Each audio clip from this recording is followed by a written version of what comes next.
Bueno, el tema que nos ocupa hoy, una vez recorrido tanto los evangelios sinópticos como el evangelio de Juan y las particularidades de los evangelios apócrifos y lo específico de los evangelios de la infancia, no podemos dejar de lado al señor Pablo, que sabemos el papel importantísimo que tuvo en la evangelización.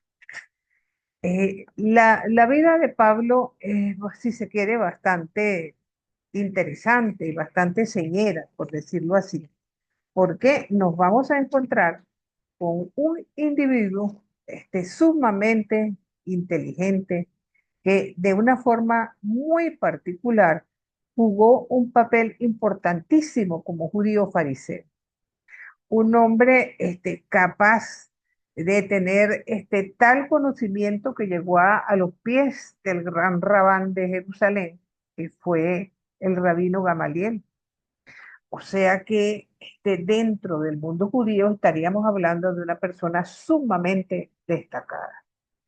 Pero este señor, de buenas a primeras, decide apartarse de ese camino y emprender el camino del Evangelio. Vamos a ver un poquito cómo fue esa experiencia que le ha llevado a ser considerado el apóstol de los gentiles. Él tuvo la particularidad, como algunos otros personajes bíblicos, de que al emprender su misión y al tener un cambio de rumbo, que su nombre le fuera cambiado, porque inicialmente el nombre de Pablo es Saúl. Y el encuentro de Damasco en el capítulo 9 de los Hechos de los Apóstoles, que lo sitúa en una cristofanía, precisamente las palabras del resucitado: Saulo, Saulo, ¿por qué me persigues? Entonces, es mencionado, fíjense, para el mundo musulmán como Talud, también tiene su nombre en el Corán.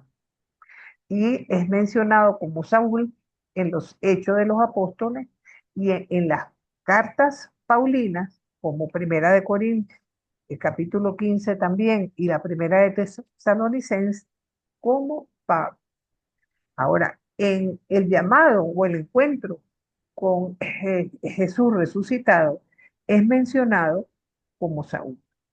Entonces, ¿qué podemos nosotros decir de este personaje? Y me gustaría que leyéramos un poco los tres versículos que acompañan el capítulo 9 de los Hechos, que hablan precisamente de este encuentro. Debemos recordar que en el capítulo 8 de los Hechos de los Apóstoles tenemos la presencia de Pablo durante la lapidación de Esteban, un personaje que como judío de pura cepa estaba como consciente de que esa nueva fe que estaba surgiendo, ese nuevo movimiento que partía de Jesús de Nazaret, podía socavar las bases del judaísmo, que ya de por sí se encontraba en un momento de crisis en el mundo romano, por lo que era esa ocupación que para el pueblo romano era algo insoportable e insufrible. Entonces, ante esta situación, de hecho, él es presentado como que va a Damasco precisamente a perseguir cristianos, aun cuando la mayor parte de los biógrafos de Pablo afirman que cuando él vio esa fe tan, tan maravillosa de Esteban al momento de enfrentarse a la muerte, que algo en él tocó su corazón y de alguna manera podríamos nosotros decir que le movió el piso. Así nos relatan la mayor parte de los autores que nos hablan de Pablo. Ahora, ¿qué dice Hechos de los Apóstoles 9? Si alguno de ustedes tiene ese texto en sus manos, Aquí estamos. adelante. Ah, ahí está nuestro lector habitual. Adelante, Entre Ricardo. tanto, Saulo, Ajá. respirando todavía amenazas y muertes contra los discípulos del Señor, perdón, 9:36, no, 3:6, pero sucedió que yendo de camino cuando estaba cerca de Damasco, de repente le rodeó una luz venida del cielo. Cayó en tierra y oyó una voz que le decía, Saúl, Saúl, ¿por qué me persigues? Él respondió, ¿quién eres, Señor? Y él, yo soy Jesús, a quien tú persigues. Pero levántate, entra en la ciudad y se te dirá lo que debes hacer. Ajá. 3:6. Fíjense que este encuentro de alguna manera marcó la vida de Pablo. Tanto es así que quedó ciego. Se presenta este, delante de los cristianos y evidentemente los cristianos no quieren nada con él. Los estaba persiguiendo hasta hace un momento. ¿Cómo va a presentarse ante ellos como enviado de Cristo nuestro Señor? Tampoco en el mundo hebreo lo querían mucho porque lo consideraban un verdadero traidor que los había dejado atrás en nombre de Jesucristo. Lo cierto es que Pablo es un personaje que se define a sí mismo como apóstol. Y el argumento que él esgrime y que muchos no le reconocen, de hecho, por ejemplo, Lucas reconoce como apóstol nada más a los 12. Sin embargo, hay dos personajes bíblicos que son definidos como apóstoles. Uno de ellos es precisamente Pablo, y de hecho él comienza la mayor parte de sus cartas llamándose yo a Pablo, apóstol de Jesucristo. El otro personaje es María Magdalena, porque recordemos que es el otro personaje que tiene una cristofanía, tiene un encuentro con el resucitado, y de hecho, después de estos encuentros no hay más apariciones de Jesús resucitado. Entonces vamos a encontrarnos entonces que asumen esa visión de apóstol. Y tenemos entonces que Pablo pasa de la grandeza, vamos a decir, al caos. Y esto podemos definirlo bien en una pequeña, vamos a decir, moraleja que saco yo a partir del burro y del caballo. Porque el caballo en el mundo antiguo, greco, romano y judío, los caballos, aparte de ser pertrecho de guerra, no eran poseídos sino por gente con mucho poder adquisitivo. La gente sencilla nada más podía acceder a tener un burrito que le ayudara en las faenas domésticas o agrícolas. Entonces, valiéndonos también del hecho de que cuando uno le pregunta a la mayor parte de las personas este, que han leído la historia que acaba de leer Ricardo, y le pregunta, ¿y de dónde cayó Pablo? Ah, del caballo. El caballo es algo que no solamente nos ha regalado la iconografía, sino que de alguna manera tenemos tanto eso metido en la psiqui que no nos imaginamos más que a Pablo cayendo del caballo. Y no es así, porque el texto no dice en absoluto que haya caído de ningún lado. Adelante, Ricardo. Profe, disculpe, ¿se podría proyectar la lámina mejor? Que es que se ve muy chiquita, ¿no? Es que no sé cómo O se ve proyectarla más grande. entrecortada. Te cuento que no sé cómo proyectarla porque como tenías aquí palabras en hebreo, no quise ponerla. Vamos a ver si la puedo poner Mm. más grande, ¿no? Profesora, Ajá. disculpe, si aprieta esta X que tiene aquí al extremo derecho, Ah, eh, ¿verdad? Ahí ya se va a agrandar esta más. yo X, creo esta X. esa. Ajá. Ujú. Ah, bueno, está un poquito más grande. Ya Tenías mejora, razón. sí. Tenías razón, Briseida, está un poquito más grande. Y Bueno, es un PDF, o sea que debería, sí, es un PDF exactamente. me parece que es Bueno, esta. a menos que lo ponga más grande, espérense. Ah, Ahora, perfecto. ¿ves? Ahí está mejor, sí. A Sí, veces mis conocimientos tecnológicos en la computadora a veces son un poquito, Los míos este, son igualitos, no se preocupe. sí, no importa, profesora, usted hace de verdad la mejor. sí, bueno, le quería decir entonces, ¿verdad? Que el caballo evidentemente entonces es símbolo de riqueza, de poder e incluso de fuerza militar. Entonces, vemos textos donde de alguna manera se destaca que el pueblo depende de Dios y que el que viene con caballo es precisamente gente poderosa. E incluso es visto como de la mano de Dios, incluso hasta los más poderosos en caballo pueden sucumbir. En cambio, el burro es el anticaballo, por decirlo así. Es el símbolo del dios griego Dionisio, que era de paso el dios del vino, el inspirador del éxtasis y de la locura ritual.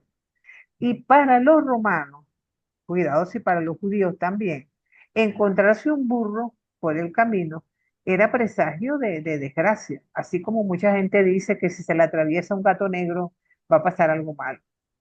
Ahora, actualmente podríamos decir que es símbolo de ignorancia, pero también, paradójicamente, sobre todo para el mundo judío, viene a ser como símbolo de paz. Recordemos que Jesús entra victorioso en Jerusalén, precisamente montado en un burrito, ¿no? Y no viene precisamente como rey, no viene con poder, sino viene, a pesar de ser un rey, con toda la humildad que lo caracteriza. Entonces, tomando lo que mucha gente piensa de que Pablo cae del caballo, ¿qué significa realmente caerse del caballo? Es, por una parte, resistencia a la verdad, tener muchísimos prejuicios y no abrirse a la posibilidad de que la razón no está netamente en nuestras manos. Pablo juraba que estaba haciendo lo correcto persiguiendo los cristianos. Entonces, apiarse de la burra, que en el fondo fue lo que Pablo hizo, significa convencerse de que ha hecho un camino errado, de que tiene que retractarse de lo que creía y pensaba hasta ese momento. Fíjense que él comienza diciendo de allí en adelante que su vida es Cristo. Ahora, es interesante algo que también nos muestra los hechos de los apóstoles, que a verse apiarse, y podríamos entender apiarse como convertirse, como cambiar, como para, metanoia, este, no debe uno hacerlo solo, a veces hay que dejarse guiar y acompañar. Y de hecho en los hechos hay dos personajes, Ananías, que es quien lo bautiza, y Bernabé, quien le abre la puerta para presentarse ante los demás discípulos. Entonces, de alguna manera, esa conversión, que de hecho cualquier conversión necesariamente es un proceso, los textos nos hablan con mucha claridad que Pablo de alguna manera tiene un impacto tan grande en su vida que se va 3 años al desierto en Arabia para tratar de ver cómo era lo que él había pensado y sentido hasta ahora y que estaba completamente equivocado. Porque para Pablo, como la mayor parte del cristianismo primitivo, no pensaba que Jesús vino a abolir el camino o la historia de la salvación, no, sino darle cumplimiento con su persona. Pero eso, para poder entender eso para Pablo, tuvo que ser un proceso sumamente difícil, porque incluso cuando uno dice que una persona se convierte, es porque podría pasar de la no fe a la fe, ¿verdad? Pero cuando se trata de una persona de una fe profunda y de una convicción de que está en el camino correcto, el proceso por el que Pablo pasó tiene que haber sido sumamente duro para él, porque es como romper el esquema de lo que había creído hasta entonces y empezar a construir con nuevos términos. Un detalle que es interesante resaltar cuando nosotros hablamos de Pablo es el hecho de que, fíjense que los evangelios se escriben, el primero de ellos, Marcos, muy cerca del año 70, pero las cartas de Pablo, cuando se empiezan a escribir los evangelios, ya Pablo está muerto. ¿Ok? Entonces, ¿cómo nosotros podemos llegar a los escritos de Pablo sin haber pasado primero por el Jesús histórico? Porque teológicamente es así. Una vez que nosotros conocemos al Jesús hombre, damos el salto a reconocer en ese hombre al Dios que se encarnó en nuestra humanidad y que resucitó, ¿verdad? Pero el camino de Pablo es netamente teológico. Él se encuentra directamente con el resucitado. Él no conoció al Jesús histórico. Entonces, históricamente, las cartas van primero que los evangelios. pero teológicamente el camino que nosotros hemos hecho es conocer primero los evangelios para después llegar a las cartas, ¿verdad? Entonces es el camino contrario. Entonces podemos imaginarnos entonces el proceso que este personaje vive para llegar al convencimiento que el Mesías esperado fue Jesús. Por eso es que él trata en un primer término de explicar el evangelio a sus congéneros, a la gente con la que él toda su vida vivió, y se da cuenta que es ahí donde empiezan los primeros choques. Por eso Pablo fue un personaje antagónico. A él o lo amaban o lo odiaban, pero no había términos medios con este personaje. Por eso, tanto los hechos como sus cartas nos hablan de situaciones en las que tiene que huir porque lo van a apedrear o lo van a poner preso o le van a pasar una serie de acontecimientos y que él considera que, bueno, que todavía no es el momento para atravesar eso. Y tenemos que destacar además que Pablo fue un hombre brillante. Podemos entender, se dice que él nació en una ciudad este, llamada Tarso, por eso de ahí el nombre de Pablo de Tarso, que al parecer era una guarnición militar, pero él es judío. Y entonces, ¿de dónde le sale que además es ciudadano romano? Entonces, todo hace pensar, y la mayor parte de sus biógrafos lo afirman, que en esa ciudad aconteció un cataclismo, una especie de terremoto, y para reconstruir la ciudad, los romanos ofrecieron la ciudadanía a todos aquellos que pudieran colaborar en la reconstrucción de la ciudad.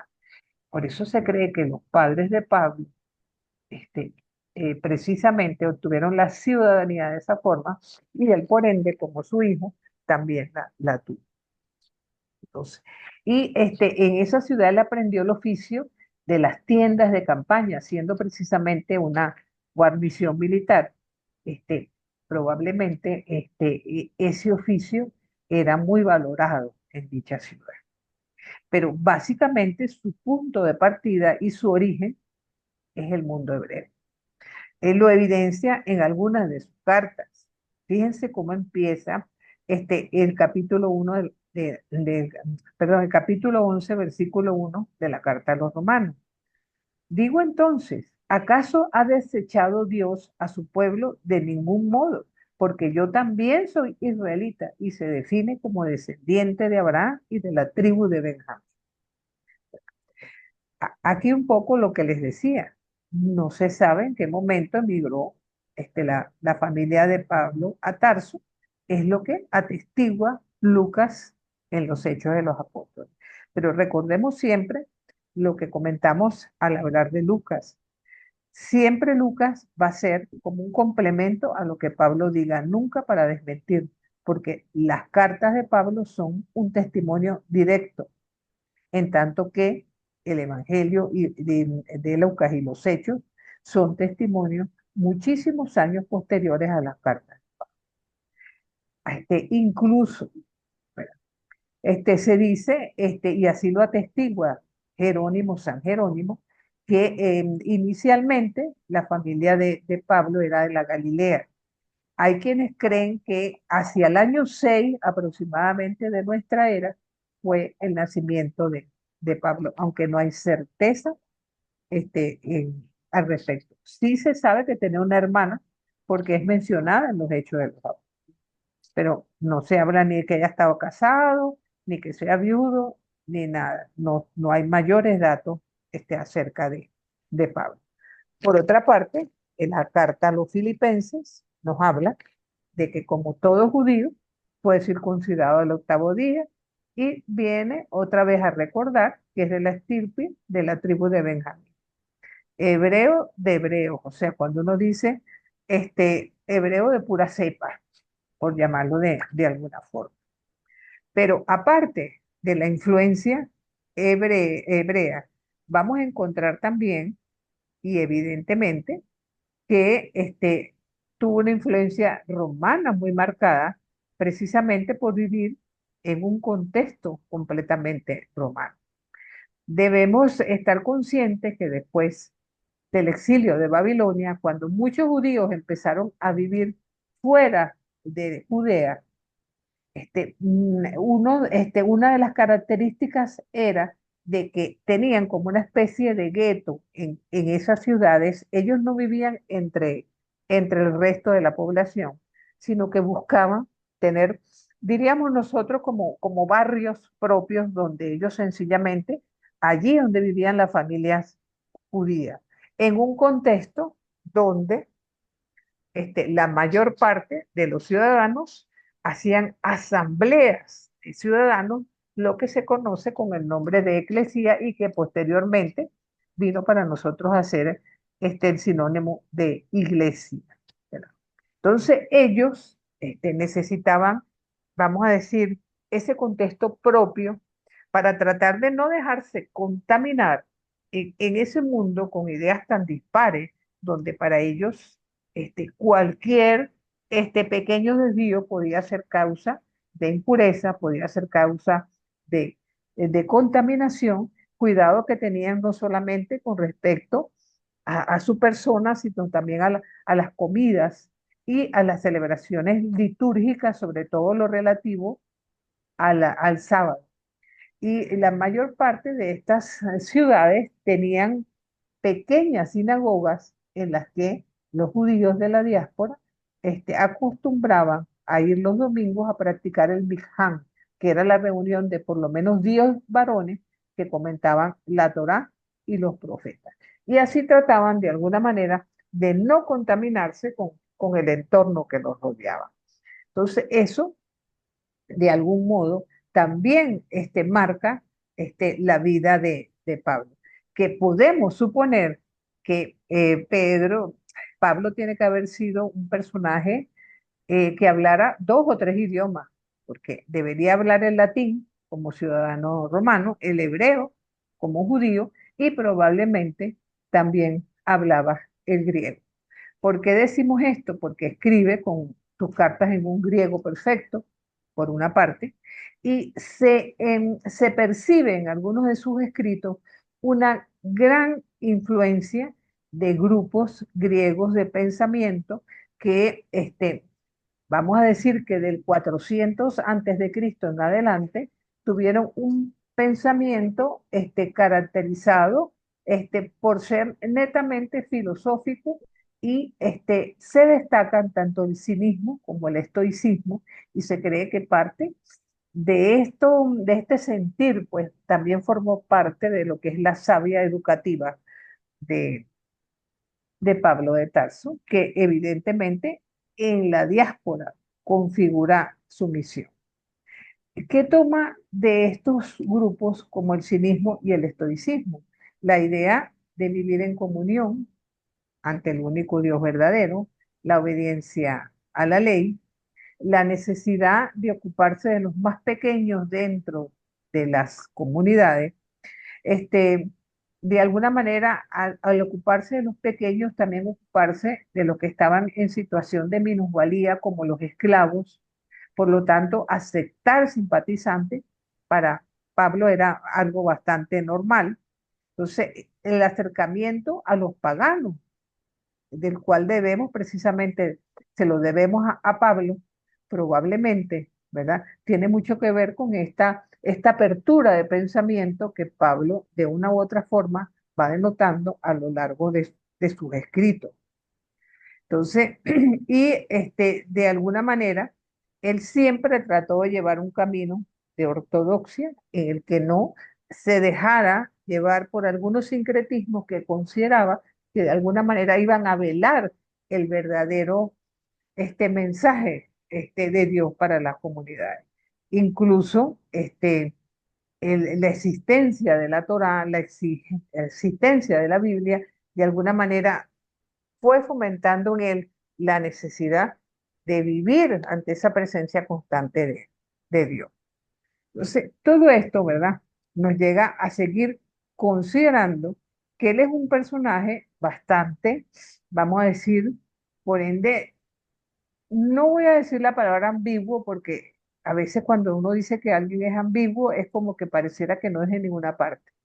pero al conjugar el ser un judío de la diáspora y específicamente de Tarso, un hombre que trabajaba para vivir, además de ser un gran, no, vamos a decir, un gran, vamos a decir, exponente del judaísmo, ¿verdad? Es enviado a Jerusalén como judío hebreo.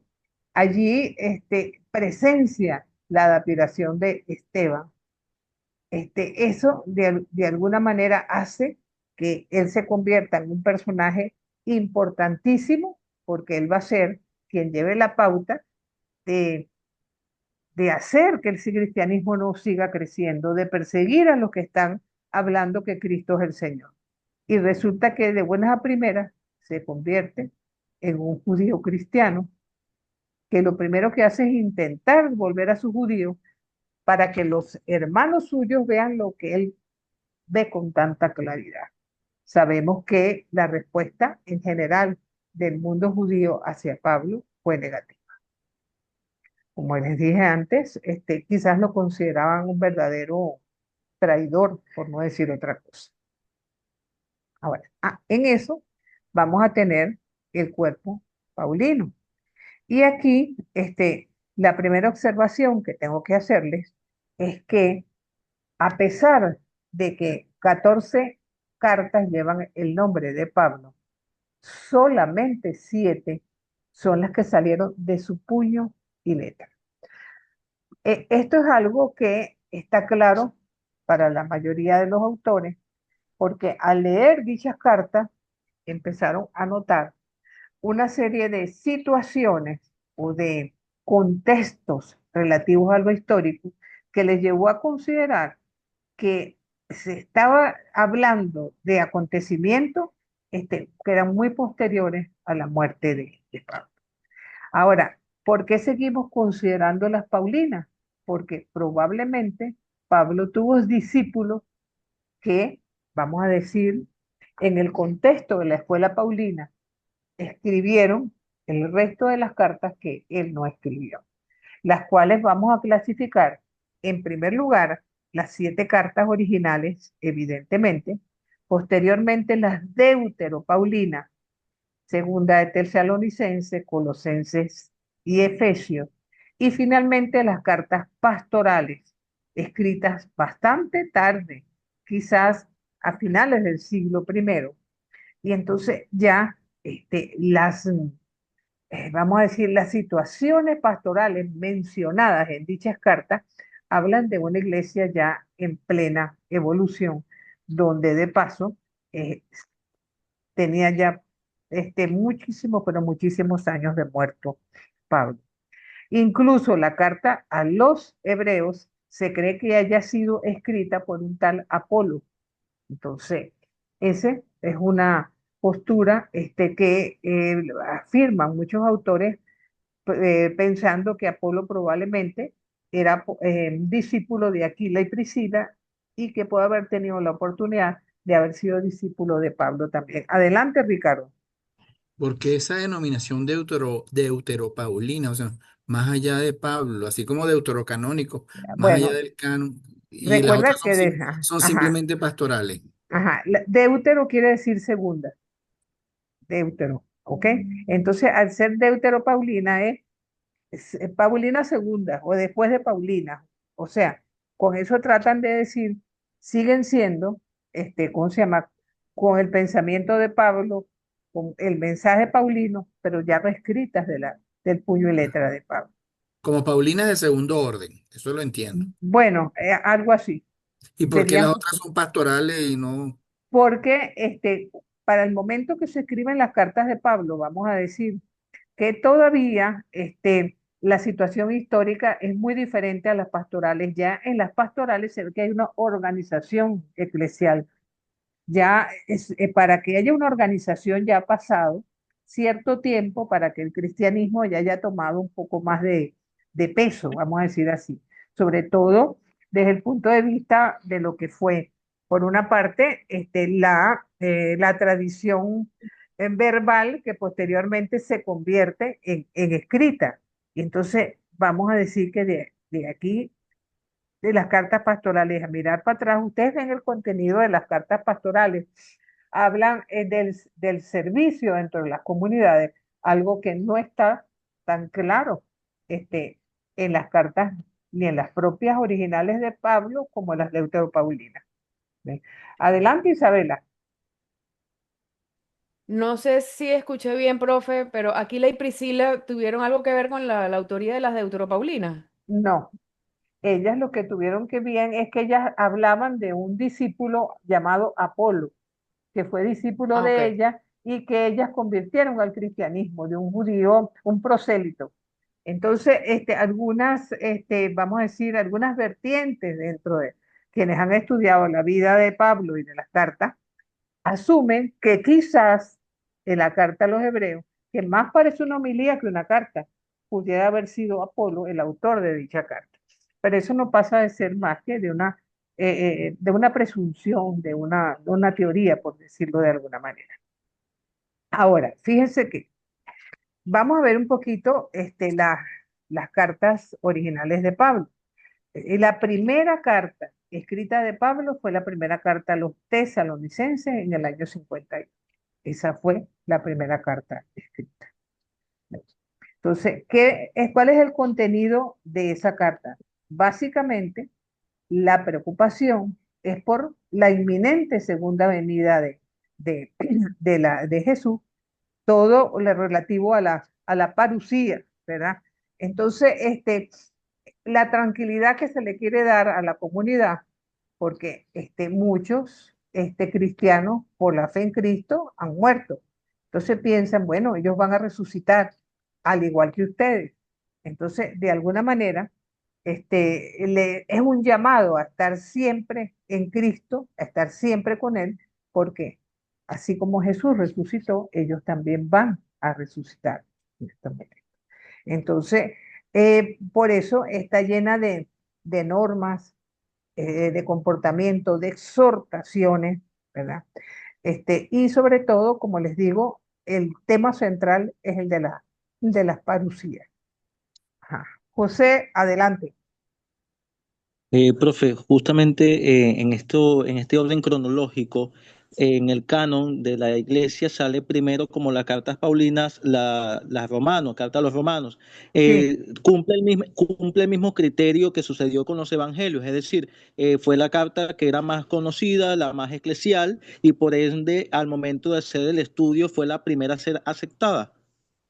Bueno, mira, quizás como la carta a los romanos básicamente es una carta doctrinal, vamos a llamarla así, donde, ¿cuál es el tema central de la carta a los romanos? La justificación por la fe, ¿verdad? Eso es lo que permea todo lo largo y cómo de alguna manera trata de enlazar lo que es la antigua alianza con la nueva.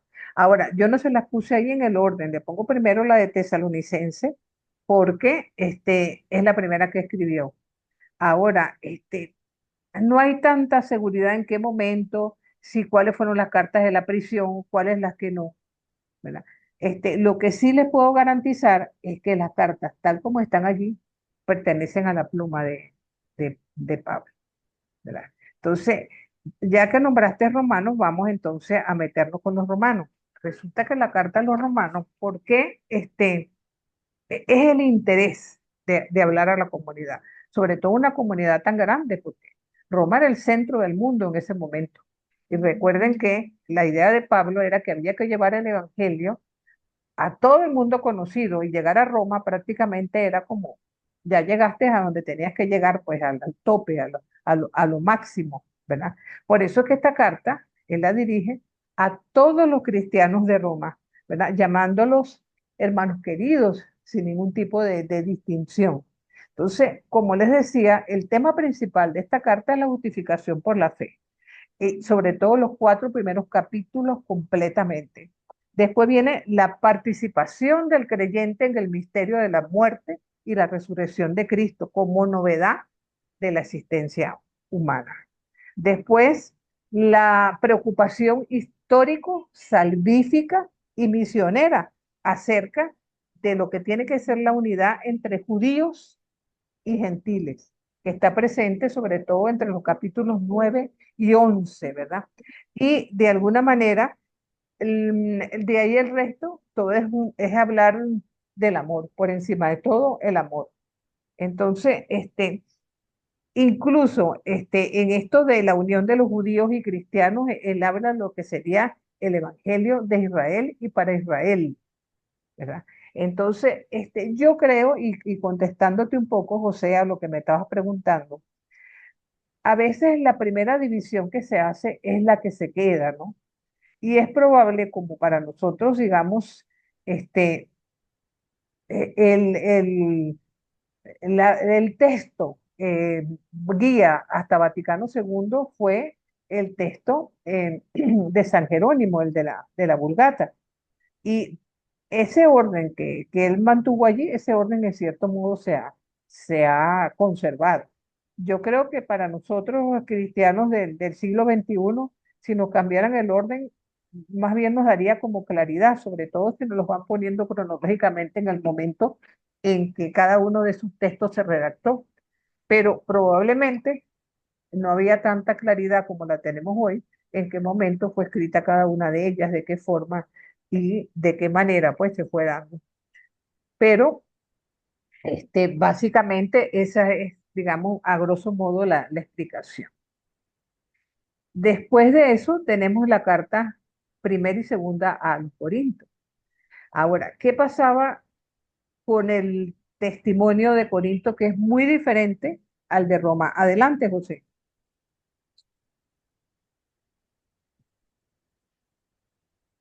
Ah, pensé que ibas a agregar algo. No, profe, era simplemente la manito No de había, bien, que muchas gracias. no había bajado la manito. Ah, ok. Ah, ok. Bueno, la comunidad de Corinto es muy diferente a la de los romanos. Básicamente porque recuerden que Corinto es una península, ¿verdad? Y si tomamos en cuenta que en el Imperio Romano había como un 40% de la población era esclava, pero en Corinto específicamente más del 60% de la población era esclava. Entonces había allí templos dedicados a Artemisa, había, siendo una ciudad como portuaria, bueno, vamos a decir que tenía mala fama. Es más, cuando la gente decía vamos a Corinto a corintizar, era porque se hablaba de que iban a prostituirse, a tener una vida libertina, y los pobres esclavos, fíjense el trabajo tan grande que tenían. Ellos tenían que pasar los barcos de una punta a otra, y eso lo hacían por tierra. Y ese trabajo era precisamente de los esclavos. Entonces, la situación de Corinto era difícil, pero allí se ha convertido al cristianismo, mucha gente pudiente, en tanto que hay una mayoría de pobres y de esclavos que también se han convertido al cristianismo. Una de las críticas de Pablo, y eso lo encontramos a partir del capítulo 10 en adelante, es que cómo es posible que se están reuniendo para la mesa del Señor, primero comen los señores y después los pobres esclavos son los que comen de último, si alcanza. Entonces, ¿qué clase de cristianismo están ustedes mostrando? O sea, la crítica de Pablo es, por una parte, exhortación y consejo, y por otra parte, una llamada de atención, porque de paso, este, en su segundo viaje misionero llega precisamente a Corín, acompañado presuntamente de parte de sus amigos, ¿verdad? ¿Y qué es lo que trata él de decir allí?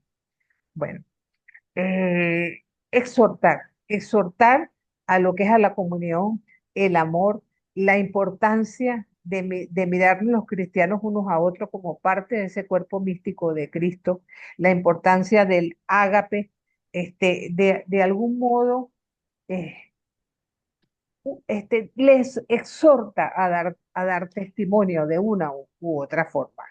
Entonces, y en la segunda carta a los Corintios, ¿verdad? Donde también sigue con dichas exhortaciones, Y los temas principales, más que todo, es que dadas las situaciones que han sido planteadas en la comunidad, ¿verdad? Entonces dice que los problemas principales están en la integridad del ministro y que él ha observado como mucha debilidad del ministro, que el ministro es apóstol del espíritu y de la reconciliación y que hay tendencias judaizantes dentro de la comunidad que están denigrando a la comunidad. Entonces, de alguna manera, también hace en esta carta una defensa férrea de su ministerio apostólico, donde él de alguna manera expresa, ¿no? De que él es apóstol por convicción y que de alguna manera él no les pide a ellos nada que él no pidiera para sí mismo. La otra carta es la carta de los Gálatas. Galacia era una comunidad que había sido constituida, vamos a decir que era bastante heterogénea, porque estaba compuesta por cristianos, por judíos y muchos paganos venidos del norte, de los grupos, si se quiere, hasta los celtas, donde precisamente eran gente muy, muy guerrera y donde para ellos lo más importante es la libertad. Y esta es una carta en Gálatas que exhorta precisamente a la libertad en Cristo. Básicamente, se cree que esta carta fue escrita hacia el 55, 56 después de Cristo, y que tiene su origen en la necesidad que se ha dado de que los que se convierten al cristianismo, se les exige la circuncisión. Y entonces es un poco, se necesita la circuncisión para creer en Cristo o no, ¿verdad? Entonces cuestionando, ¿verdad? De alguna manera, las prácticas semitas y entonces precisamente el tema principal es la libertad, ¿verdad? Defenderse de los falsos misioneros que han llegado a las comunidades, mostrando que ellos han recibido una revelación directa de Jesús, que la salvación no viene más que de Dios, mediante ¿cómo se llama?, de Cristo crucificado, y que esa salvación se lleva a través de la fe que se tenga en Cristo resucitado. Entonces, y que la libertad en Cristo sencillamente nos tiene que llevar a no dejarnos dominar por el Espíritu. Pero es una carta verdaderamente hermosa que habla recordemos que esa carta tiene algo muy lindo en el 3:26 y 28, ¿no? Cuando se cree en Cristo ya no hay ni judío, ni griego, ni hombre, ni mujer, ni esclavo, ni libre.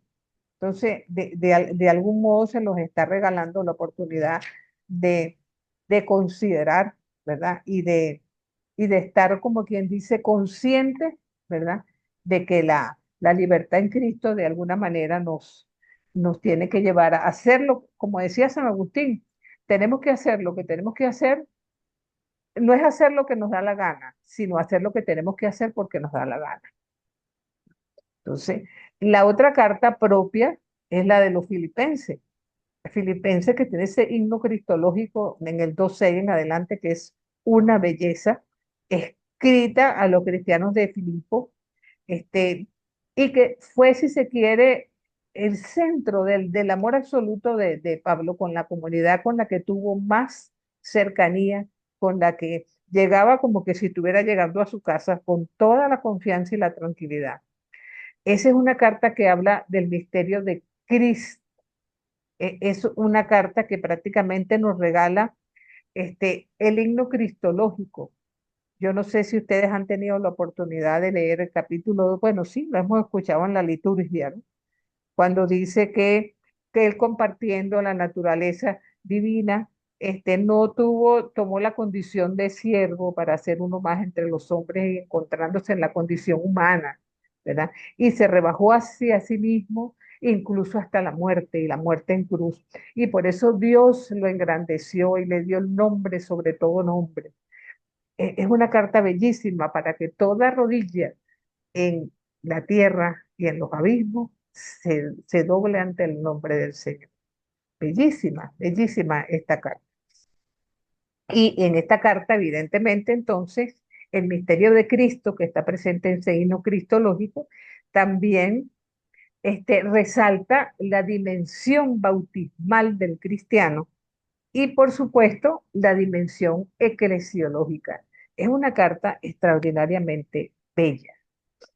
Tenemos además la carta a Filemón, que para muchos es la carta más hermosa porque es una carta personal. Dicen que es una carta sencillamente que tiene tanto sentimiento de la forma como habla Pablo, Pablo de la misma, y es una obra de arte siendo muy, pero muy breve, ¿verdad? Entonces es un modelo en el cual habla con mucha delicadeza este, hacia Filemón, porque un esclavo suyo, Onésimo, se ha escapado, llega a los brazos de Pablo, se ha convertido al cristianismo, pero fíjense qué cosa curiosa, ¿no? Este, Pablo en esta carta no le dice, tú tienes que liberarlo de ser esclavo porque es cristiano, sino que lo regresa a él, pero para que lo trate como un hermano, para que tenga con él la consideración que debe tener fraternalmente un hermano con otro. Pero no le dice que lo libere, porque para la época de Pablo era muy normal, la esclavitud era vista como algo completamente como parte de la sociedad, no era algo que escandalizaba a nadie. Mala suerte el que era esclavo, como diríamos, ¿no? Y entonces es una carta, como les digo, bella, bella de verdad. Y entrando ya en las que podemos considerar como Paulina, había que destacar una carta que es hermosísima, que es la carta a los Efesios, ¿verdad? Efesios, es una metrópoli antigua, ¿no? Que situada en la desembocadura, si no me equivoco, del Caistro, en Asia Menor, escrita probablemente hacia, podríamos decir, que fue elaborada por un discípulo de Pablo. Ya estamos hablando de la segunda generación de discípulos de Pablo. Se trata de cristianos de esa segunda generación, precisamente, ¿verdad? Y es una comunidad en que había muchos cristianos que eran educados, instruidos más bien, entonces, y una comunidad sumamente floreciente. Entonces, se escribe entonces básicamente para los no judíos que se han hecho cristianos. Y por eso reflexiona sobre lo que es el misterio de la iglesia con una misión que tiene un alcance universal y que tiene la necesidad de profundizar por encima de todos los designios de Dios. Que todos, judíos y no judíos, están llamados a formar parte de esa comunidad. Entonces, y que el llamado por gracia de Dios a integrar esa comunidad no depende de los demás, sino depende más bien de ese llamado que Dios mismo hace a los demás. Es, como les digo, una carta espectacularmente bella. Otra carta que es muy particular es la carta de los colosenses. La carta de los colosenses, ¿verdad? Podríamos decir que los cristianos de Colosas eran de origen pagano o no judío, aunque también había un pequeño grupo de judíos convertidos, ¿verdad? Por eso, el tema principal es el de las doctrinas erróneas que de alguna manera están surgiendo entre las comunidades y de alguna manera es una advertencia a las enseñanzas erradas dentro de la comunidad. Una de las cosas hermosas que tiene, aparte, como toda carta, tiene como una introducción y un epílogo, ¿no? Pero la acción de Dios por medio de Cristo, y de aquí de esta carta son 1:15. Jesús es la imagen visible del Dios invisible. O sea, es un llamado precisamente a tratar de reflejar que Cristo es el verdadero secreto de Dios y de alta eficacia dentro de la comunidad cristiana, que de alguna manera lo reconoce como tal. Después tenemos la segunda carta de los tesalonicenses. Fíjense que es curioso porque la primera carta es de Pablo, pero ya la segunda no, ¿verdad? Entonces, esta carta a los tesalonicenses, por decirlo así, entonces vamos a encontrarnos, ¿verdad? Que ya es una situación, segunda comunidad de cristianos, parece que ellos tenían la idea de que la venida de Cristo era inminente, era para allá, y entonces se encuentran con la sorpresa de que, bueno, cada quien se echa a vivir la buena vida sin trabajar, sin tratar de dedicarse a nada. Y entonces este es un llamado precisamente, mire, pónganse las pilas, vayan a trabajar. Cristo viene, pero mientras esperamos, bueno, hora y labora, como decían los monjes de la Edad Media. Es una anarquía estar pensando que vamos a estar de brazos cruzados esperando esa segunda venida. Por eso, es un llamado, primero, a una exhortación y palabras de aliento para que se pongan las pilas, por decirlo nosotros en criollo. Al mismo tiempo, el día del Señor va a tener una serie de señales que ustedes lo van a reconocer cuando las vean. Entonces, no es bueno ser ocioso, hay que trabajar. E incluso, pone el ejemplo, recuerden que parece como carta de Pablo, yo trabajo también, ustedes también tienen que hacerlo. ¿Y qué pasa con las cartas pastorales? Y ahí estamos hablando de una comunidad que ya ha tenido cierto crecimiento, que ya es una comunidad que está ya bien formada. Tenemos de Timoteo una primera y segunda carta. En la primera, ¿verdad? Son consejos, ¿verdad? De profunda sabiduría cristiana, recomendaciones acerca de la oración, del porte externo que tiene que ver, o sea, es algo así de que un cristiano no solamente tiene que serlo, sino también parecerlo.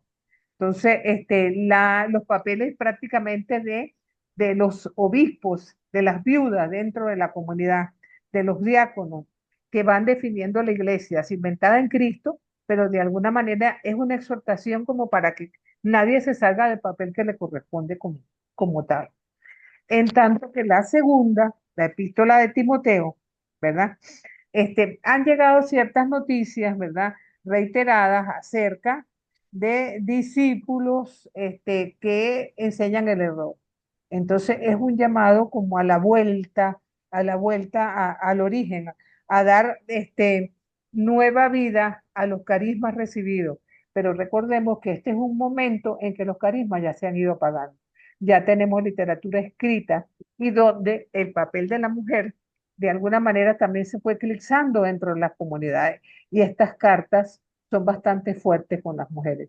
Si leemos la primera y segunda carta de Timoteo, algunas de las cosas, que señala son, verdaderamente, vamos a decir que verdaderamente duras, para no decir, más allá de eso. Fíjense que vamos a encontrar, les leo, primera carta de Timoteo. Ajá, espérense un momentico. Ajá, estoy en el capítulo 2.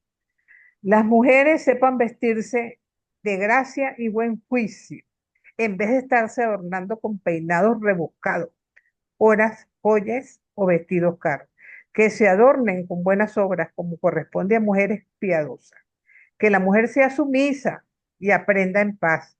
No permito que la mujer enseñe o mande a los hombres que se quede tranquila. Miren que Adán fue formado primero y ella después. Y no fue Adán el que se dejó seducir. La mujer se dejó seducir y luego desobedeció. Solamente se salvará por la maternidad y con una vida santa.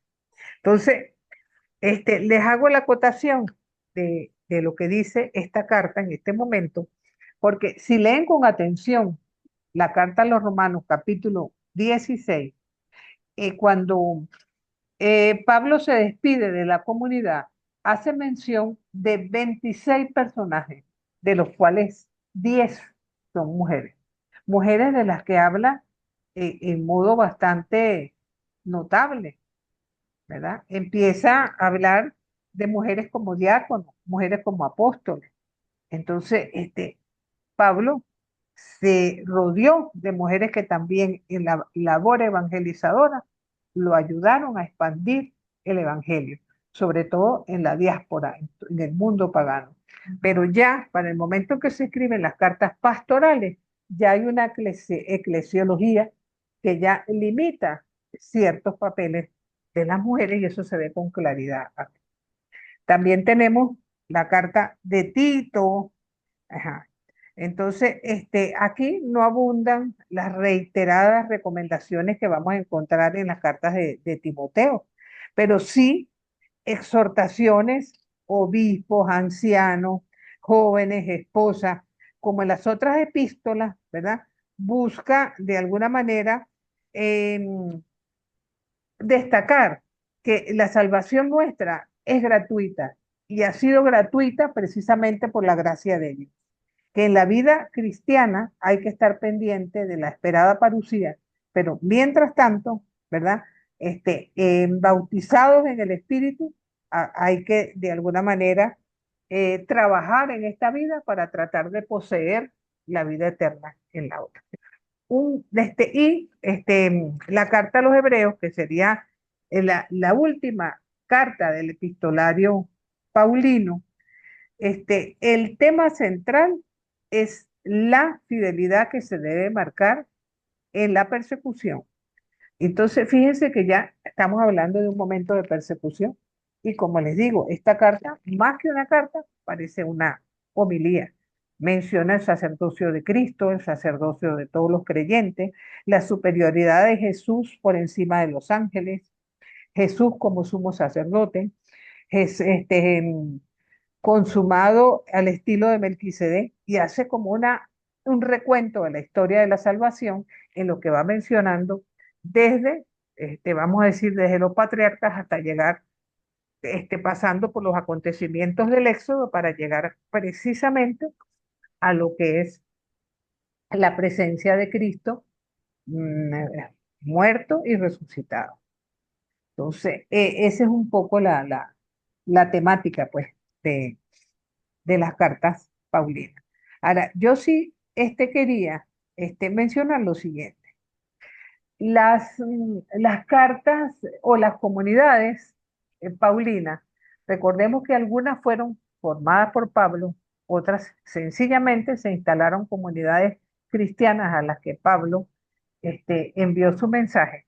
Podríamos nosotros, si se quiere, dividirlas como en tres categorías. Recordemos que en Jerusalén estaba el foco de la mayor parte de los cristianos venidos desde el judaísmo, con Santiago a la cabeza, el hermano del Señor, y todos aquellos que por encima de todo se consideraban desde el cristianismo como el nuevo Israel. ¿Qué es lo que nos pide como nuevo Israel? Observar la ley y cumplirla, darle su verdadero cumplimiento. ¿Por qué? Porque Jesús es el nuevo Moisés. Por tanto, ¿qué es lo que ellos predican? El Evangelio de Jesús. Pero en comunidades como Antioquía, que son comunidades más abiertas, que se han abierto al paganismo y que reciben en su seno a gente proveniente de todos los ámbitos, vamos a encontrar que es una iglesia que ya no se considera el nuevo Israel, sino pueblo de Dios. Un pueblo de Dios, ¿verdad? Para lo cual lo importante es el espíritu, una moral más que de observancia de la ley, es de seguimiento. Ya para ellos Jesús es tan clarito que es el Hijo de Dios. Por eso su evangelio ya no es tanto de Jesús, sino sobre Jesús. Pero la mayor parte de las comunidades paulinas como tales se consideran cuerpo de Cristo, un Cristo que vive en cada uno de los creyentes, una comunidad que está conformada en Cristo. Por eso que Jesús es el Kyrios, es el Señor. Por tanto, es el Evangelio en Jesús. Comunidades que tienen que comportarse como si fueran el propio Jesús. Es una prueba de que todas las comunidades cristianas no nacieron homogéneas, sino que por el contrario, fueron proclamando ese querigma en la medida de que comprendían esa presencia de Cristo resucitado en dichas comunidades. Es lo mismo que hicieron los evangelistas cuando tocan ciertos temas apegados a la comunidad a la que pertenecen para tratar precisamente, ¿verdad?, de señalar ese importante aspecto que de alguna manera nos lleva, por decirlo así, adelante, ¿verdad? Pero además, ¿verdad? Vamos a observar en los evangelios, en la Sagrada Escritura, perdón, la presencia de otros escritos. De hecho, el Nuevo Testamento podríamos decir que está más constituido por cartas que por cualquier otro escrito, porque así es, pues. Entonces, tomando en cuenta eso, llegamos al cuerpo paulino, ¿verdad? Entonces, ¿qué encontramos nosotros en este cuerpo paulino? En primer término, la carta de Santiago. Y la primera dificultad que nos encontramos es quién es autor. ¿Por qué razón? Ya sabemos que el hermano del Señor no podía ser. Si este fue un escrito de la segunda generación cristiana, probablemente fue algún discípulo de Santiago, ¿verdad? Entonces, no podemos considerar, ¿verdad? Que Santiago se trata, porque hay varios Santiagos en el Nuevo Testamento. Entonces, evidentemente es un género epistolar, como las demás cartas, ¿verdad? Pero no es fácil determinar las características de la comunidad de Santiago. Lo que sí es cierto que ya es una comunidad cristiana que ha crecido, donde hay quejas, habladurías, donde no pareciera que algunas personas no pueden refrendar la lengua, sino que hablan constantemente y pareciera que hubiera una falta de interés por la verdad. Entonces, ¿qué es lo que destaca esta carta por encima de todo? La importancia de que la letra y los hechos vayan de la mano. Entonces, eh, es simpático que lo escriba a las tribus dispersas de Israel, a las 12 tribus, ¿verdad? Pero el mensaje de la Carta de Santiago es ético, moral, básicamente. Entonces, de algún modo, hace con un talante profético, fundamenta, si se quiere, el compromiso de actuar con amor en la relación fraterna. Entonces dice, no puede ver amor hacia el prójimo si no hay obra, si hay indiferencia, porque los peligros que acechan a las personas, que no están pendientes del hermano conducen al egoísmo. Entonces, es muy probable, vuelvo al autor, que ninguno de esos tres personajes que aparecen allí haya sido el autor de la carta de Santiago, sino probablemente algún discípulo de la comunidad de Santiago. Tenemos además otras cartas.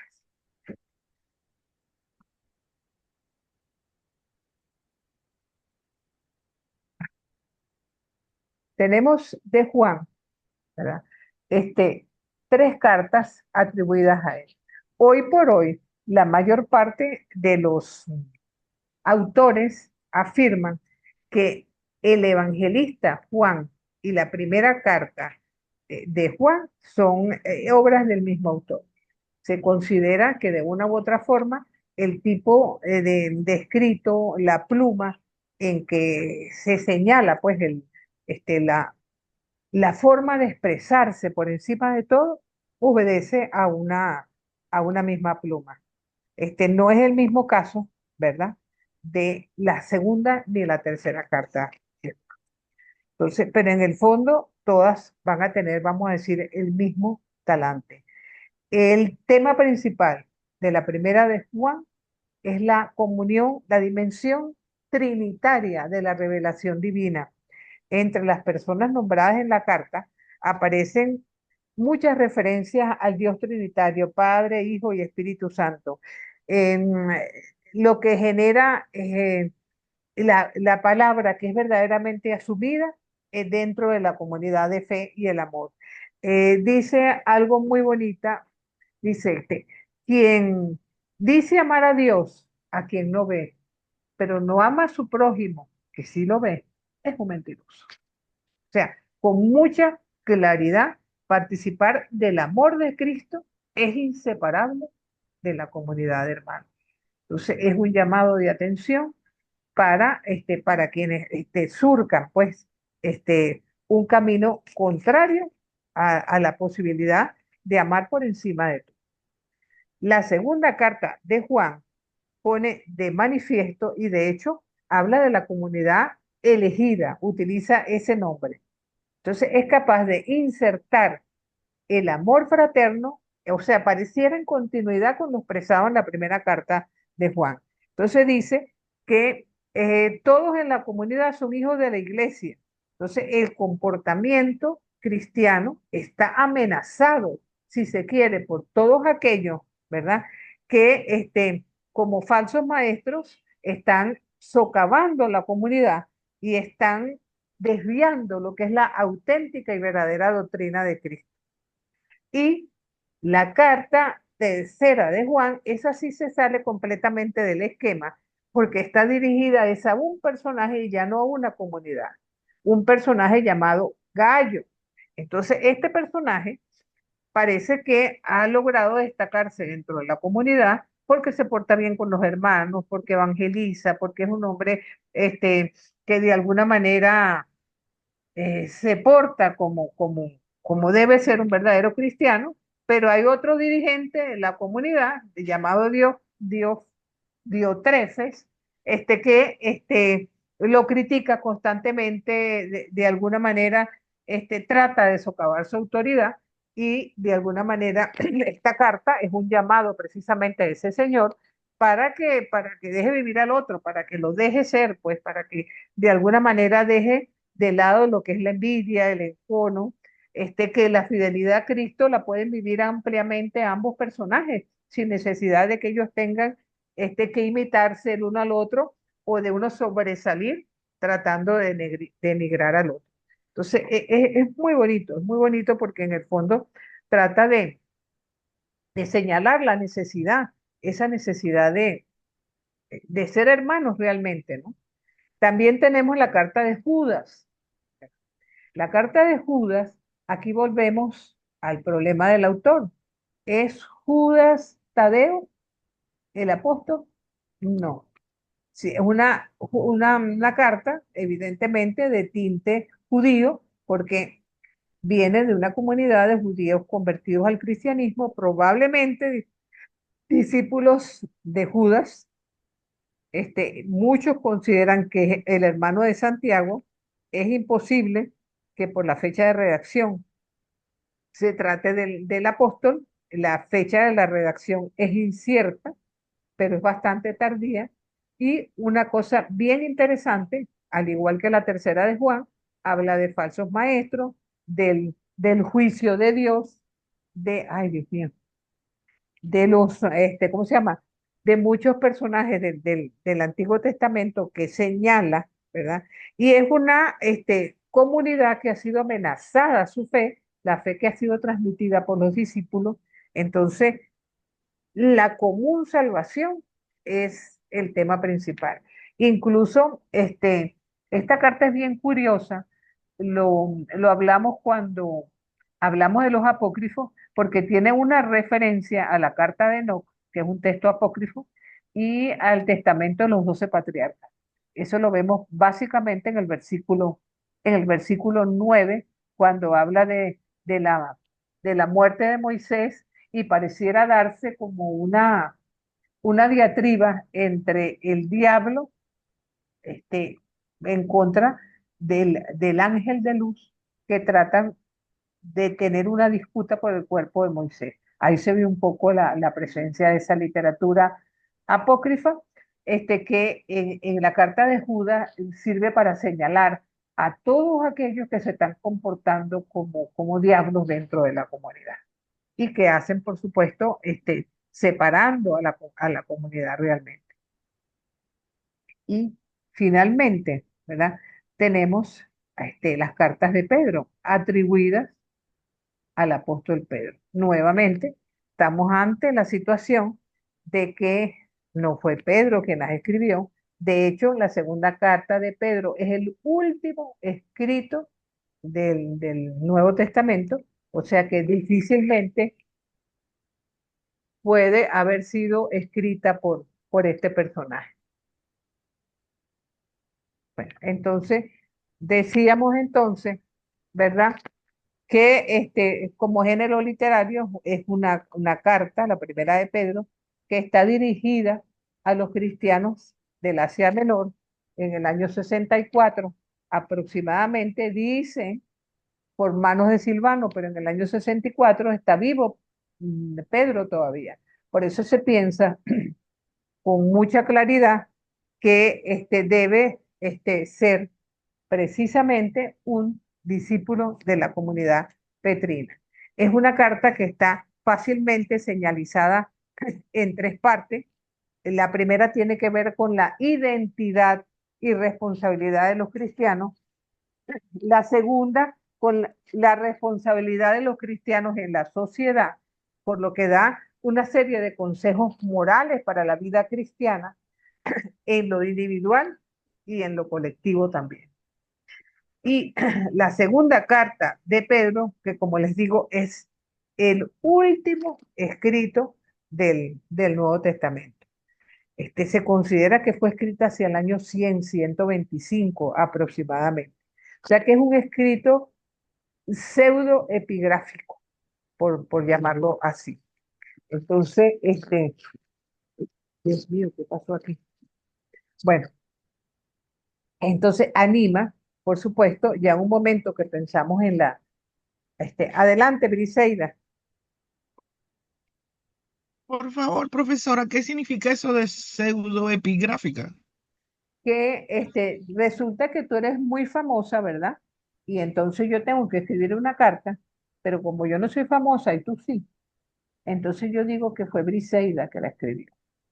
Eso es entonces utilizar el nombre de un personaje notable para entonces aparecer o darle realce o que pase la prensa, por decirlo así. Claro, si la hizo fulano, esa carta es buena, ¿entiendes? Es un Claro. poco la... Gracias, Entonces, profesor. ajá. Lo más seguro que haya sido un cristiano helenista de origen judío, porque esta carta verdaderamente es una belleza en cuanto al lenguaje, como está escrito, un griego muy elegante, así como son los escritos de Lucas. Y de alguna manera tiene elementos del género epistolar, por supuesto, pero hay mucho de alabanza y habla un poco de lo que es la importancia de casa para todos aquellos que no tienen casa. O sea, es una carta que está como quien dice, muy contextualizada en la doctrina social de la iglesia, que por la manera como se refiere, no hay, a pesar de que no hay indicaciones del ambiente donde se está gestando esta carta, probablemente cristianos del Asia Oriental, probablemente el Mediterráneo. Entonces, es una exhortación, en primer lugar, a crecer en las virtudes, ¿verdad? Nuevamente la condena a los falsos maestros, como siempre, y por supuesto habla del retraso en la segunda venida de Cristo. Caramba, ¿por qué el Señor se retrasa tanto? ¿Eh? Entonces trata de explicar que bueno, que no se puede ponerle tiempo a Dios. Incluso recordemos cuando hablamos de tiempo bíblicamente, que hay como dos tipos de tiempo, ¿no? El cronos, que de alguna manera tiene que ver con el tiempo cronológico, mientras que el kairos, que también es tiempo, es cuando nosotros hablamos del tiempo de Dios. Entonces, como dice Jesús en el Evangelio, nadie sabe, solamente el Padre. Entonces, es bueno que recordárselo, ¿no? No solamente a los cristianos del siglo primero, sino también a nosotros, los cristianos del siglo XXI, que continuamente queremos que Dios también se manifieste en toda la problemática que vemos a nuestro alrededor y que sin embargo pareciera que el Señor se tarda más en la cuenta de lo que nosotros quisiéramos. Entonces, de algún modo, yo creo que el contenido de las cartas del Nuevo Testamento es un llamado también a interpelarnos continuamente, o sea, sobre la necesidad de que la luz reine sobre la oscuridad, de que la gracia sobre el perdón, de que el bien sencillamente reine sobre el mal, tanto más en este ambiente, adviento donde estamos nuevamente a la espera, ¿no? Del advenimiento de nuestro Salvador, recordar nuevamente esa experiencia de encarnación. Entonces, hoy va a resultar un poco más corta, porque ya con esto terminé lo que tenía pautado para ustedes hoy. Eso también les da la oportunidad de, bueno, de hacer comentarios que ustedes deseen y bueno, conversar un poquito más si así lo desean, o comentar. Adelante, Juan. Hola, profesora, buenas tardes, ¿cómo está? Buenas Hermano, ¿cómo están? tardes. ¿Cómo le va? ¿Me escuchan? Chévere, perfecto, te escuchamos. Profesora, una consulta. ¿Quiere decir que las cartas fueron enviadas allá a comunidades conocidas y que ya estaban de una manera u otra orientadas al cristianismo? ¿Existen cartas? Mi pregunta es esta. ¿Existen cartas que se enviaron o fueron dirigidas a lugares que nunca o no fueron, digamos, cristianizadas? Bueno, mira, existen cartas apócrifas también, como vimos en la literatura apócrifa, porque, o sea, ¿cuál fue la centralidad del mensaje fuera de las fronteras de Israel? Sobre todo tratar de llegar a Roma, ¿verdad? Se dice que hubo evangelización incluso hasta España, hacia el norte, hacia los celtas, hacia los ingleses, pero básicamente, a pesar del comentario que tenemos de los padres, no tenemos ninguna más certeza de que haya sido así.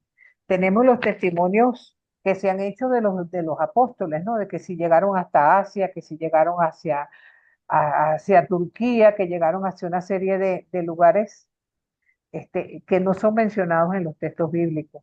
Probablemente fue así, porque fíjense, por poner un ejemplo nada más, en los Hechos de los Apóstoles, en el capítulo 8 se habla de que Felipe bautiza y evangeliza al etíope. ¿Recuerdan ese texto, verdad? Bueno, resulta que la iglesia de Etíope fue una iglesia muy fuerte. Quizás todavía a estas alturas, a pesar de que ha seguido, si se quiere, un ritmo un poquito paralelo, se habla de que es una iglesia que tuvo su origen allí y podríamos decir entonces que el etíope fue el primer evangelizador de la zona. Entonces, pero no tenemos testimonios al respecto.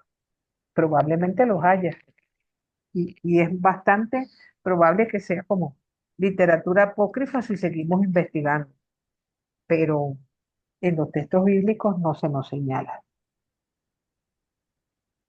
Briseida, ¿tú querías decir algo además algo más? Porque tienes la manito levantada. Ah, Sí, profe. ajá, Mire, haciendo el trabajo, la actividad, el foro que teníamos para hoy, bueno, y usted también lo había mencionado en clase, se menciona la diferencia que hay entre Mateo y Lucas de ajá. dónde vivía la Sagrada Familia. Entonces, la iglesia le ha dado alguna explicación, si es por la fuente de que cada uno se basó o realmente, bueno, no lo tomamos en cuenta y ya, pues. O sea, ¿qué dice la iglesia al respecto de eso? Yo sé que es una Ah, pregunta difícil, pero no, no, es que eh, no capto que me si estás no, bueno, preguntando. es solamente curiosidad. Ajá, pero es que no capto lo que me estás preguntando. Ah, O no sea, entiende, ¿dónde no, vivía ¿qué la es? Sagrada Familia? ¿Dónde vivía la Sagrada Familia? ¿En Nazaret? Claro, al momento de que iban a hacer porque unos dicen que nació en Nazaret, Mateo dice que nació en Nazaret y Lucas puso que nacía en Belén. Bueno, Entonces, esa diferencia, mira, un eso es a momentico. la que me refiero. Mateo no dice que hayan nacido en Nazaret. Mateo lo que dice es que José era de Belén, ¿ok? Ajá. Ajá, eso es lo que dice Mateo, que José era de Belén, a pesar de que Lucas no muestra eso. Pero la vida de la familia fue en Nazaret, que algunos dudan de que si realmente Jesús nació en Belén o si es posible que haya nacido en Nazaret. En Este, Nazaret. la creencia de que nació en Belén es porque su padre, José, era de Belén y lo que era la genealogía se marcaba por el padre. Entonces, recordemos que si yo soy venezolana y tengo un hijo fuera de Venezuela, ese hijo es venezolano porque su mamá es venezolana. Entonces, Sí. nada de particular tiene que viviendo en Nazaret, de cualquier manera, haya nacido en Belén. Entonces, recuerden que todas estas investigaciones que nos muestran tanto Mateo como Lucas son fruto de su reflexión, de leyendas de la época, de lo que es la tradición oral que ellos ponen por escrito. Recordemos que el primero que escribe, que es Marcos, para él arranca con el bautismo y la presentación de Jesús como hijo de Dios. Él no destaca Sí. más nada. En Sí. tanto que Mateo y Lucas, que escriben después, para ellos es importante señalar, caramba, pero ¿qué pasó antes de que se bautizara? ¿Qué pasó antes que empezara la vida pública? Y entonces ellos se van incluso al momento del nacimiento para tratar de esclarecer eso.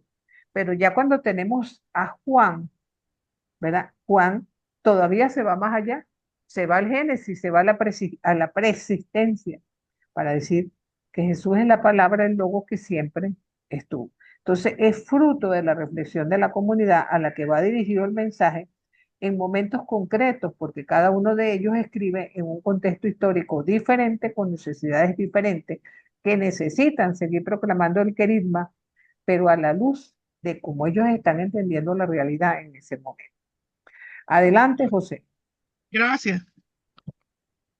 Bueno, profe, primero que todo quiero darle muchas gracias por ese recorrido que ha estado con nosotros en esta temporada. No sé, me dio como un poquito de nostalgia cuando usted dice, bueno, hasta aquí es donde le he dado lo que tenía pensado para ustedes en este mes. Y bueno, yo como que, ok, guay, el recorrido por ahorita ha terminado, ¿no? Entonces le quiero dar las gracias por la ternura con la que nos ha tratado de ir retratando y acompañando el espíritu jesuánico en las comunidades cristianas del primer siglo, ¿no? En Ajá, verdad del que primer gracias, siglo. profe. Ah, bueno, a la orden, Y pero no hemos terminado el Pero no curso, ojo, terminó, falta no, no, no, terminamos, no, Apocalipsis. no, exacto, terminamos no, no, no, sí, no, la no, clase de yo hoy. lo dije. Ok, ok, No, no, ok. yo lo estoy diciendo porque yo lo digo porque cuando usted hizo esa reflexión del Adviento y bueno, hasta aquí es la parte que les tengo, no sé, se me levantó un poquito la Las dudas ternura en la manera como en usted el dijo. Adviento, en el Profe, Adviento. No, mi corazón, mira, hoy no, nos despedimos hasta nuevo año, ¿verdad? Pero el 6 de enero retomamos, todo el mes de enero tenemos clases.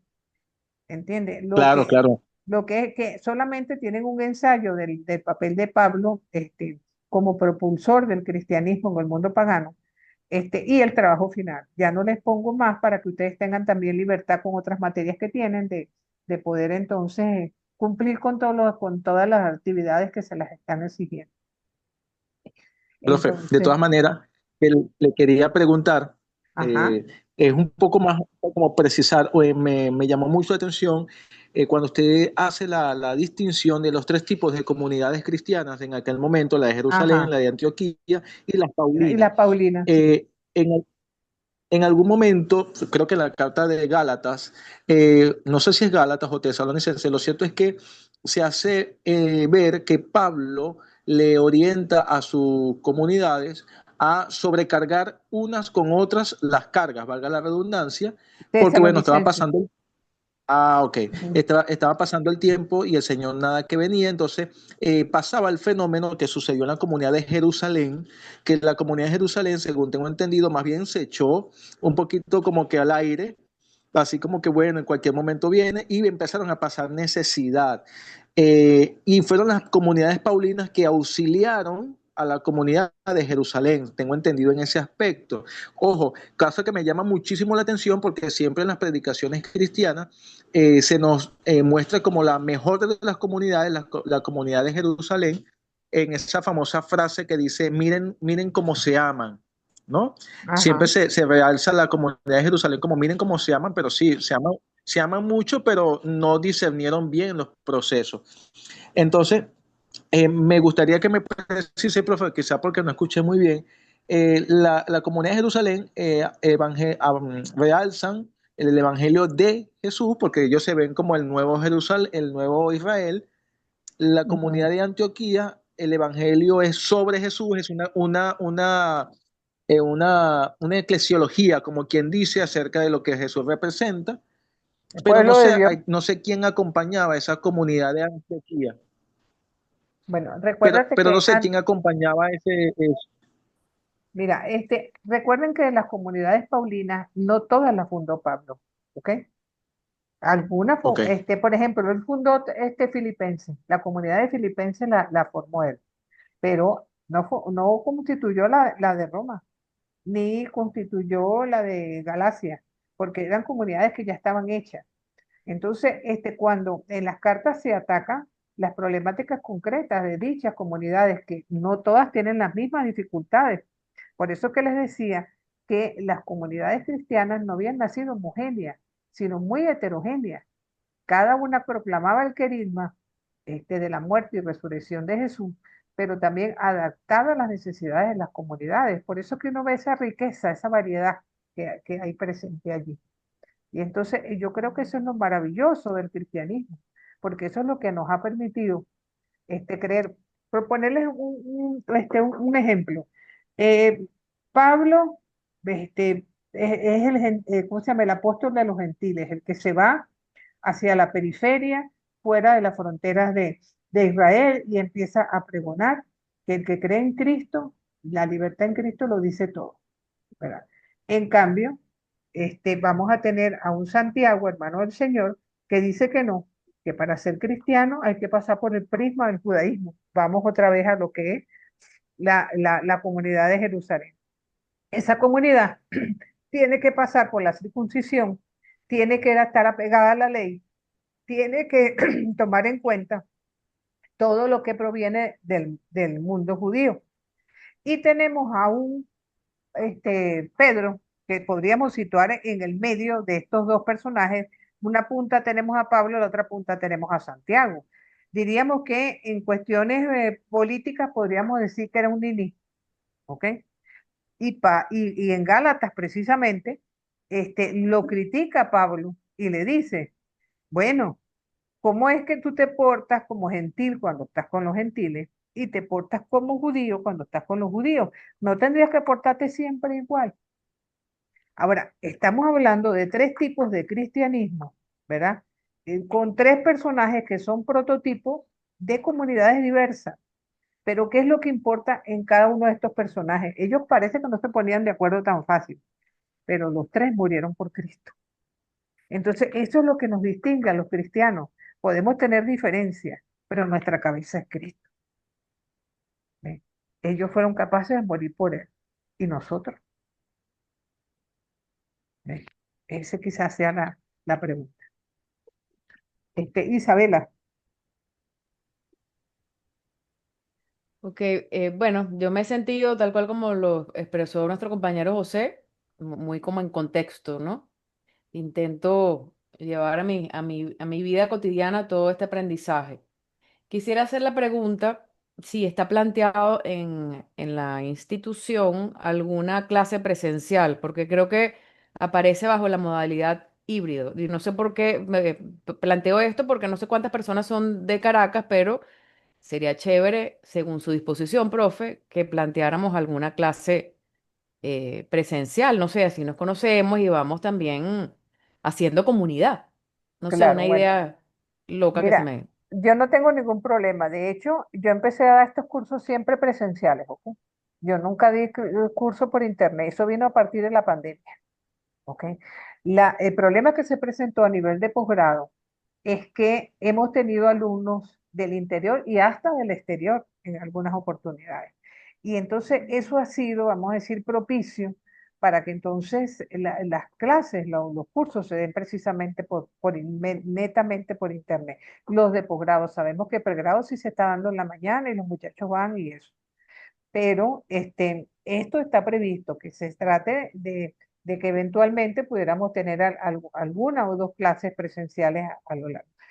Habría que ver o hacer como una especie en el curso, ver quiénes son del interior, si todos están en posibilidades de asistir presencialmente, porque en el caso de que no sea así, se supone que esto lo podemos grabar en vivo, también allá el Zoom lo podemos grabar en clase, o sea que no sería tampoco una cosa imposible. Yo no tengo ningún problema. No, Sí, chévere. Y hay algo que tiene que llamarnos poderosamente la atención. Estas iniciativas se están dando en muchos países en el sur y hay una gran necesidad de profesionales laicos de formarse. sí, Entonces, esto realmente no es nuevo. Bueno, de hecho yo tengo en mi materia que doy educación a la santidad, hay un sacerdote de México. Creo que esto nos contextualiza en la sí, realidad que estamos viviendo. Pero sí exacto, sería interesante una reunión de ser posible, ¿no?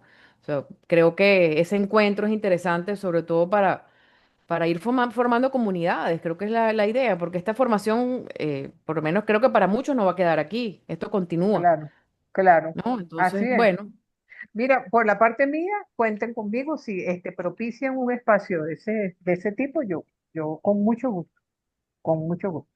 El claro, la UCAP no lo asunto, plantea, ¿no?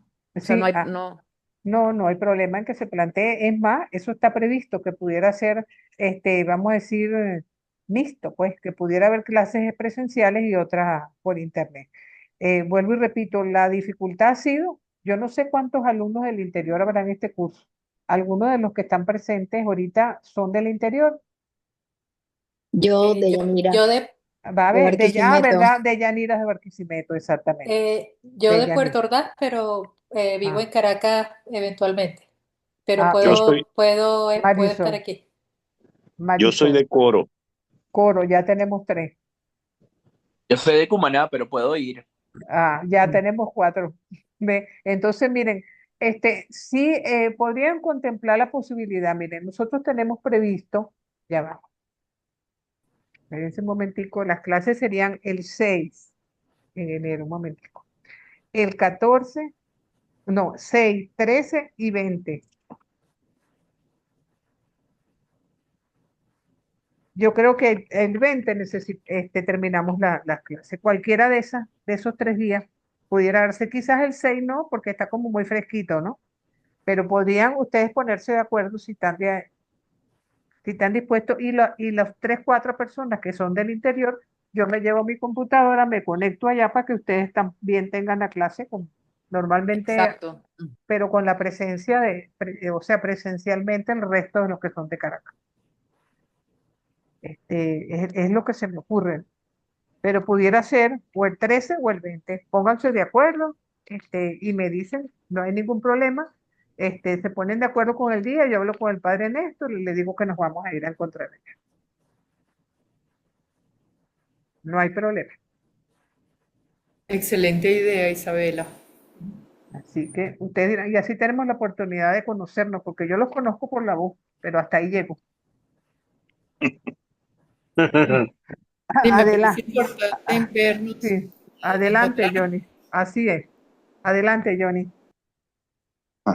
Ah, bueno, profesora, agradecer también, unirme a lo que José Manuel e Isabela, pero también me llama la atención esa reflexión que acaba de hacer usted, ¿no? Y es decir, que aunque haya diferencia, es una sola la fe, es un Exacto. solo Señor. Un Y solo yo creo Señor. que también esa reflexión que usted acaba de hacer es un llamado para nosotros, para entender, porque a veces siento que estamos más divididos dentro que con la gente de fuera. Entonces, me impactó eso que dijo usted, que aunque no se pusieran de acuerdo, y ahora que hay más medios para ponernos de acuerdo, a veces andamos más divididos, andamos Claro, más peleados, chocamos más entre nosotros. Y bueno, eso, el llamado que hizo usted, que es morir por Cristo, porque todos estamos llamados a la santidad. Exacto, ¿no? Y lo más triste es que fíjense que ahorita se habla que han muerto por lo menos 20.000 cristianos en países musulmanes, especialmente en Nigeria, ¿no? Y allí no les preguntan si son católicos o son luteranos o son anglicanos. Simplemente por ser cristianos es motivo suficiente para quitarlos en medio. Y eso, la unidad por encima de todo. Adelante, Víctor. Yo quería hacer una pregunta, algo como medio loca o algo, yo iba a decir una herejía. Ajá, dígame. Este, si hemos visto que dentro de las cartas también existen una serie de dichos, ¿por qué las cartas no forman parte de los evangelios? Es decir, cuando decimos palabra de Dios, las cartas no entran dentro de esa palabra de Dios, sino que nada más llegan hasta los cuatro evangelistas.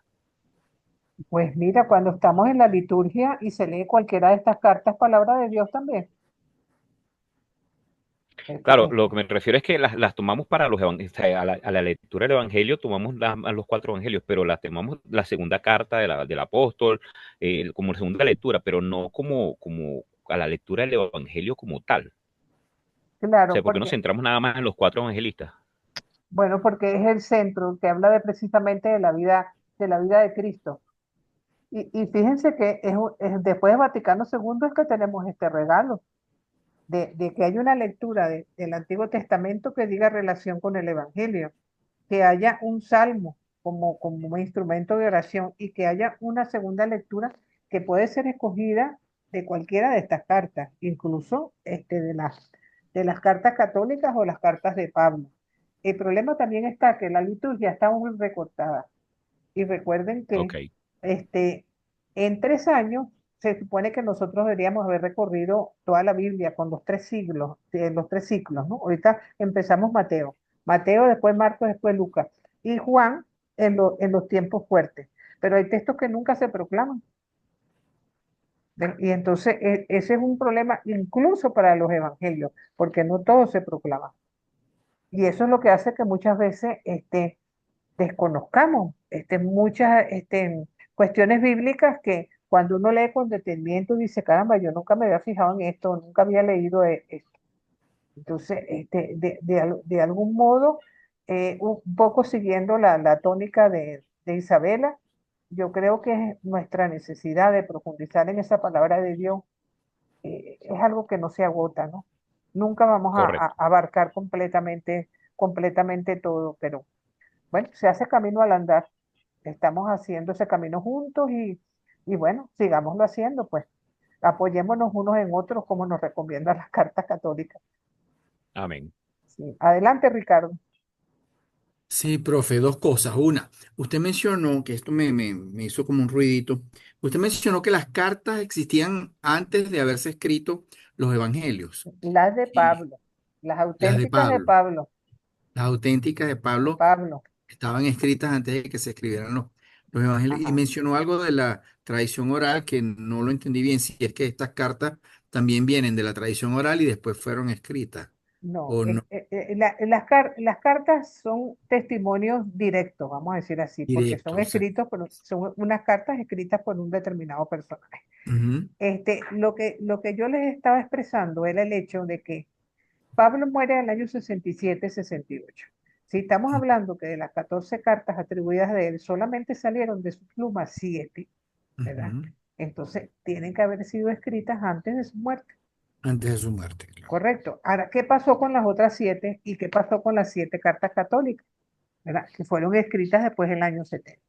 Si la mayor parte de los apóstoles muere durante la primera generación, cualquier otra carta se escribió en la segunda generación y cuidado si hasta la tercera, como las cartas pastorales. ¿Sí? Entonces, ¿quiénes la escribieron? Probablemente discípulos de Pablo, las cartas paulinas, porque es el pensamiento de Pablo. Cuando uno lee la belleza de Colosenses o Efesios, uno ve, ahí siente el sentir de Pablo, pero no fue Pablo quien las escribió. Cuando uno ve un poco el sentir de todas las cartas, se da cuenta que había una escuela paulina, que había una escuela petrina, que había una escuela juánica, ¿entiendes? Discípulos de los discípulos, que evidentemente el punto de partida de todo escrito siempre va a ser la tradición oral, pero esa tradición Mm. oral posteriormente se va cimentando hasta que se convierte en tradición escrita. En Ese tradición escrita. sí, Muy bien, y ese el es segundo punto era ajá. la entrega del ensayo 2 es para el 9, no, ¿es para cuándo? Bueno, esa pregunta me la hizo Julieta y le dije que no me acordaba si era para enero Ajá. o era para este mes. Pero igualmente cuando esta tarde les pase la información del replay del encuentro de hoy, les doy esa información y también veo qué pasó con el tema que Julieta dice que se me perdió, que no está ahí eso lo voy a investigar ahora más tardecito y se En los el paso. cronograma aparece colocado en la semana 12, que es hoy. Ajá, pero es tema 10. Entonces, Bueno. es lo que se me perdió un poco, porque claro, no, yo averiguo y les digo, de cualquier manera estamos sobre la hora, así que quería desearles Sí, una muy feliz Navidad, igualmente para usted. Por que la igual. encarnación de ese Jesucito en el corazón de nosotros, y sobre nuestra patria, que permanezca para siempre. Dios me Amén. los bendiga, Igualmente, Dios me los profesora. bendiga a Amén. todos y Gracias, Amén. profe. Amén, Gracias. profe. Feliz Felicidades Navidad. Feliz y Navidad a salud. todos. Y a Para amén, usted, Dios todos. la bendiga, profesora. amén, igual para Feliz ustedes. Bendiga, Navidad, profesora. profesora, con mucha salud y que bueno, Amén.